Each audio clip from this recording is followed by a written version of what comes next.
સરસ દાખલો છે કે જો 3 સફરજન એટલે કે 3 એપલની કિંમત જે છે આપણને 150 રૂપિયા આપી હોય, 6 બનાના એટલે કે 6 કેળાની કિંમત જે છે આપણને 50 રૂપિયા આપી હોય અને 4 ઓરેન્જની કિંમત આપણને 120 રૂપિયા આપી હોય, તો આપણે જે છે 4 સફરજન, 9 કેળા અને 3 નારંગીની કિંમત શોધવાની. સૌથી પહેલા તો એક એપલની કિંમત કેટલી થઈ જશે? એક એપલની કિંમત જે છે અહીંયા 50 રૂપિયા થઈ જશે ને. તો આપણે 4 સફરજનની કિંમત શોધવાની છે, તો 4 સફરજનની કિંમત જે છે આપણી જે છે ડાયરેક્ટલી 200 રૂપિયા થઈ જશે. ચલો, 6 બનાનાની કિંમત જે છે 50 રૂપિયા છે.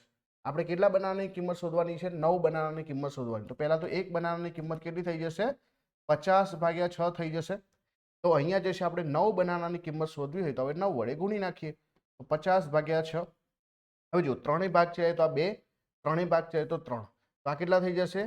આ જે છે 25 થઈ જશે ને આ 25 તરીકે 75 થઈ જશે.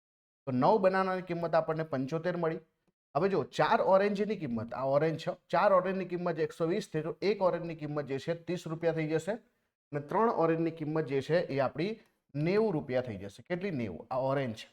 હવે જુઓ 200 રૂપિયા, 290, 290 ને 75 એટલે કે અહીંયા જે છે 365 રૂપિયા થાય. ટોટલ કેટલા થાય? 365. તો આપણો જવાબ છે ઓપ્શન નંબર ડી. તો ઓપ્શન નંબર ડી જે છે અહીંયા સાચો જવાબ છે, 365 રૂપિયા થશે.